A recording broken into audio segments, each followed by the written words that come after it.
Yoho, selamat datang di channel Zona Manga. Ini adalah second channel dari channel Diskus OP, tempat kita akan membahas manga anime selain manga One Piece. Yoho, apa kabar nakama semuanya? Semoga nakama semua selalu dalam keadaan yang sehat-sehat saja. Pada chapter sebelumnya kita mendapatkan Giyu yang akhirnya telah datang lagi dan memotong tangan Akaza untuk menyelamatkan Tanjiro. Jadi, bagaimanakah kelanjutan ceritanya? Baiklah, tanpa basa-basi lagi, langsung saja mari kita mulai.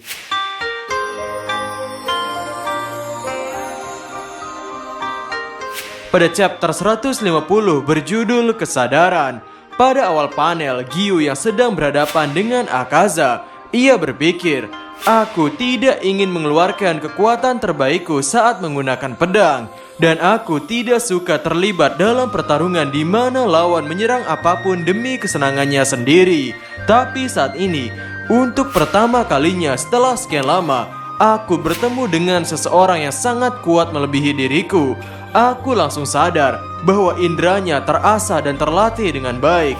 Indraku yang tersegel pun terbangun dan terseret ke tempat musuh kuat yang aku hadapi. Situasi yang kita sebut sebagai pertarungan hidup dan mati merupakan saat sejauh mana seseorang dapat mengeluarkan kekuatan aslinya. Aku paham akan hal itu. Tanjiro yang melihat wajah Giyu pun sampai terbengong. Dan ternyata pada wajah Giyu sudah telah muncul tanda pemburu iblis. Ketika Akaza menyerang Giyu, Giyu menghindarinya sambil memberikan serangan pada Akaza. Serangan itu tepat mengenai leher. Dan serangan itu hanya mengiris sedikit leher Akaza. Dengan munculnya tanda ini, kecepatan Giyu pun semakin meningkat. Serangan demi serangan dilancarkan oleh Giyu dan Akaza. Terlihat salah satu serangan Giyu bisa membuat tangan Akaza terbelah. Tanjiro mengamati bahwa Akaza bisa mengimbangi kecepatan Giyu dengan waktu singkat. Dan apabila pertarungan ini terus berlanjut, yang akan rugi adalah manusia karena stamina mereka terbatas. Tanjiro di sini berniat untuk menyelesaikan pertarungan ini dengan cepat agar bisa ke tempat Muzan untuk menyelamatkan Tamayo. Tanjiro masih berpikir, bagaimana serangan Akaza bisa sebegitu akuratnya seperti magnet? Dan kenapa Akaza bisa bereaksi terhadap serangan yang datang dari titik butanya? Lalu Tanjiro ingat bahwa Akaza sering sekali menggunakan kata semangat tempur, bahkan sejak bertarung dengan Rengoku. Apa itu semangat tempur? Apakah Akaza bisa merasakan sesuatu dengan semangat tempur ini layaknya aku yang bisa merasakan sesuatu dengan indera penciumanku? Lalu Tanjiro teringat lagi percakapannya dengan Inosuke. Inosuke berkata, rasanya seperti ada yang menyengat di area yang lawanmu incar. Aku bisa langsung tahu secara akurat ketika mereka menatapku. Apalagi ketika mereka menatapku dengan hawa pembunuh. Kalau mereka berniat membunuhku, rasanya seperti ada yang menusuk dan menyengat seluruh kulit tubuhku. Di sana Tanjiro juga mengetes perkataan Inosuke dengan menatapi bahu Inosuke yang menghadap ke belakang. Dan Inosuke berhasil menebaknya. Lalu Inosuke juga bercerita, tapi kalau mereka melakukan hal sebaliknya dan tidak memiliki hawa pembunuh, akan sangat sulit untuk menyadari pergerakan mereka. Seperti wanita tua dari rumah Wisteria. Begitu aku menoleh ke arahnya, dia sudah duduk di belakangku dengan membawa nasi kepal. Jadi aku berpikir, jika aku bisa mendekat seseorang tanpa menunjukkan hawa membunuhku, maka dia tidak akan menyadariku. Dengan begitu aku bisa membunuh siapapun. Namun Tanjiro berargumen, tapi nenek tidak ada niat untuk melukaimu, Inosuke. Kupikir mustahil untuk membunuh iblis tanpa menunjukkan hawa membunuhmu. Dan Inosuke berkata, ya itu benar, kalau kau melancarkan serangan lemah tanpa niat membunuh, kau tidak akan bisa memenggal kepala iblis yang keras itu. Lalu sambil melihat pertarungan Akaza melawan Giyu, Tanjiro masih belum bisa mendapat jawaban dari apa yang dimaksud dengan semangat tempur. Apakah itu berbeda dengan hawa membunuh? Apakah itu sama seperti ketika aku menggunakan indera penciumanku untuk membaca pergerakan seseorang? Lalu Tanjiro melihat kompas teknik milik Akaza. Kompas yang Akaza gunakan saat bertarung. Apakah ada cara untuk menangkalnya? Selanjutnya Tanjiro bergabung bertarung bersama Giyu mencoba menyerang punggung leher milik Akaza. Namun pedangnya dihentikan dengan tangan Akaza dan Akaza berniat untuk memukul pinggang Tanjiro. Namun Tanjiro bisa membaca serangan itu dan menghindarinya meski ia masih mengalami goresan dari serangan itu. Setelah menghindar, Tanjiro sedikit mundur dan melihat Giyu dan Akaza saling melancarkan serangan. Tanjiro pun berpikir, semangat tempur, magnet, kompas, naluri, hawa membunuh, kemustahilan, tempat tertinggi. Dan terlihat Tanjiro berkata, aku mengerti, ternyata itu yang terjadi. Chapter 150 selesai sampai di sini. Kemudian pada chapter 151 berjudul Lonceng yang berbunyi di malam bersalju di bawah cahaya rembulan. Pada cover chapter terlihat Tanjiro sedang bersama ayahnya yang sedang berjalan di malam bersalju.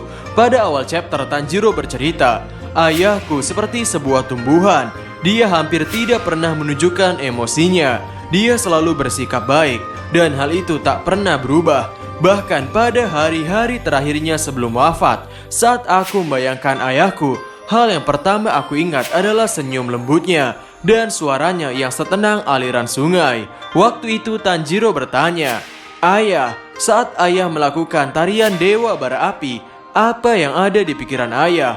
Dan dijelaskan oleh ayah Tanjiro, setiap awal tahun, setiap generasi keluarga Kamado akan melakukan sebuah tarian. Tapi itu adalah tarian yang berat dan penari diharuskan untuk menari tanpa henti mulai dari matahari terbenam sampai terbit. Penari akan mengulang ke-12 gerakan tarian berkali-kali sampai fajar tiba. Waktu itu Tanjiro bertanya, kalau itu terlalu berat untuk ayah, aku akan menggantikan ayah mulai tahun depan. Aku khawatir dengan kondisi tubuh ayah. Lalu ayah Tanjiro menjawab, terima kasih Tanjiro. Tapi selama ini ayah sama sekali tidak berpikir kalau tarian itu berat. Rasanya cukup misterius. Dulu saat ayah belajar tarian itu dari kakekmu, ayah masih muda dan sehat dibandingkan dengan sekarang. Tapi saat itu sangatlah berat sampai napas ayah jadi sesak. Ayah sadar bahwa ayah melakukan banyak gerakan yang tidak diperlukan. Yang terpenting adalah pernapasan dan gerakan yang benar.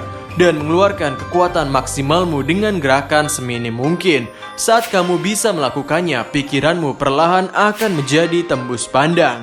Mendengar kata tembus pandang, terlihat Tanjiro tidak terlalu mengerti. Namun ayah Tanjiro berpesan, kau harus mengingat semua itu saat sudah mulai melakukannya. Kau harus melakukannya. Gerakan dan sensasinya, memanfaatkan panca indramu dan rasakan seluruh tubuhmu sampai ke pembuluh darah terkecilmu. Fase ini sangatlah berat. Meskipun kau terus berlatih, itu hanya akan membawamu mencapai batas kekuatanmu. Setelah mengingat semua itu, hilangkan bagian yang tidak diperlukan. Hanya pertahankan bagian yang diperlukan dan tutup bagian yang tidak diperlukan. Ketika Tanjiro tidak mengerti dengan kata tutup, ayah Tanjiro mencontohkan, kau pernah melihat orang yang menutup matanya saat mencoba mendengarkan ucapan orang lain? Sama seperti itu, kau harus memilih bagian yang diperlukan saat melakukan gerakan-gerakan tarian itu. Saat pikiranmu menjadi tembus pandang, kau akan mulai melihat dunia tembus pandang. Tapi itu akan menjadi garis batasmu, karena kau akan kesulitan dan kesakitan sebab kekuatanmu akan berada pada batasnya. Lalu dengan muka polos Tanjiro berkata, apa aku bisa sampai ke tahap itu juga? Lalu ayah Tanjiro menjawab, asalkan kamu terus berusaha keras dan tidak bermalas-malasan. Ayah Tanjiro mengatakan itu sambil memberikan sandal yang sedari tadi dibuatnya. Lalu 10 hari sebelum ayah Tanjiro meninggal karena penyakitnya, di sisi lain gunung ada seekor beruang menyerang dan memangsa penduduk. Lalu ayah Tanjiro terbangun dan mengajak Tanjiro untuk mengikutinya. Terlihat di sana ayah Tanjiro yang membawa kapak sedang menghadapi beruang yang sangat besar. Diketahui beruang itu telah membunuh dan memakan 6 orang. Beruang itu berdiri di balik lonceng Suzu yang dipasang penduduk. Namun sepertinya ayah Tanjiro telah menyadari keberadaannya meskipun loncengnya belum berbunyi. Di sana ayah Tanjiro berkata kepada beruang, aku turut prihatin terhadap rasa laparmu. Tapi jika kau mencoba mendekat, aku tidak akan melepaskanmu begitu saja. Kalau ada sesuatu yang mencoba menyakiti keluargaku, aku tidak akan memberi ampun, tidak peduli siapa yang melakukannya. Dan jika kau mengabaikan peringatanku, aku akan mengambil nyawamu.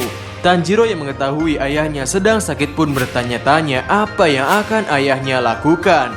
Dan ketika beruang itu mulai berteriak dan maju mengenai tali lonceng Suzu itu, ayah Tanjiro loncat dan langsung menggal kepala beruang itu. Tanjiro yang memperhatikan ayahnya, ia tidak bisa mengikuti gerakan ayahnya, namun Tanjiro merasa ayahnya melakukan 2 serangan dengan sangat cepat. Ia harus melakukan itu karena ukuran kapaknya. Namun bau ayahnya tetap sama. Hawa membunuh tidak bisa Tanjiro rasakan. Ayah Tanjiro hanya berdiri dengan hawa yang tenang seperti biasanya. Lalu ayah Tanjiro bertanya, "Apa kau melihatnya? Jangan lupakan apa yang kau lihat." Di sana Tanjiro paham bahwa ayahnya adalah bukan tipe orang yang menggunakan kekuatannya untuk bersenang-senang. Dan apa yang ayah lakukan waktu itu adalah semacam latihan penglihatan. Aku harusnya mempelajari sesuatu dari gerakan bertahan ayahku yang bisa melihat dunia tembus pandang. Lalu kembali ke waktu sekarang, Tanjiro yakin bahwa ayah, kakek, dan buyutnya pasti mempelajari ini dengan cara yang sama. Tanjiro ingat perkataan ayahnya untuk terus berjuang keras dan tidak bermalas-malasan. Dan Tanjiro juga mengerti kenapa ia bisa menghindari serangan dari Akaza, serangan yang seolah menempel padanya. Dan Tanjiro merasa karena alasan tertentu, ia tidak pernah berpikir kalau pertarungan ini akan menjadi hal yang sangat mustahil. Dan Tanjiro pikir, aku bisa merasakannya sesaat. Aku masukinya dalam sekejap. Dunia itu, dunia tembus pandang. Pada panel ini kita bisa melihat bagian dalam tubuh sosok Akaza. Tanjiro bisa melihat seluruh tubuh Akaza seolah tubuhnya transparan. Hal ini terjadi juga ketika Hantengu bersembunyi dalam jantungnya. Pada waktu itu Tanjiro begitu fokus dengan itu sampai menutup panca indera lainnya. Dan tubuhnya bergerak lebih cepat dari sebelumnya. Tanjiro pun meminta maaf kepada Inosuke karena meragukan perkataannya. Dan Tanjiro pun memutuskan, selagi Giyu dan Akaza masih bertarung, Tanjiro akan memanfaatkan ini semaksimal mungkin dan mengalahkan Akaza. Chapter 151 selesai sampai di sini. Ho, chapter yang cukup panjang akan penjelasan. Di sini kita akhirnya tahu bahwa ayah Tanjiro juga ternyata bukan orang sembarangan. Dan pada chapter ini terlihat Tanjiro mulai bisa menggunakan penglihatan tembus pandang. Apakah Tanjiro akan bisa mengalahkan Akaza pada chapter selanjutnya? Jadi, kira-kira bagaimanakah kelanjutannya? Nantikan di Zona Manga. Jadi, sampai ketemu lagi dan terima kasih banyak.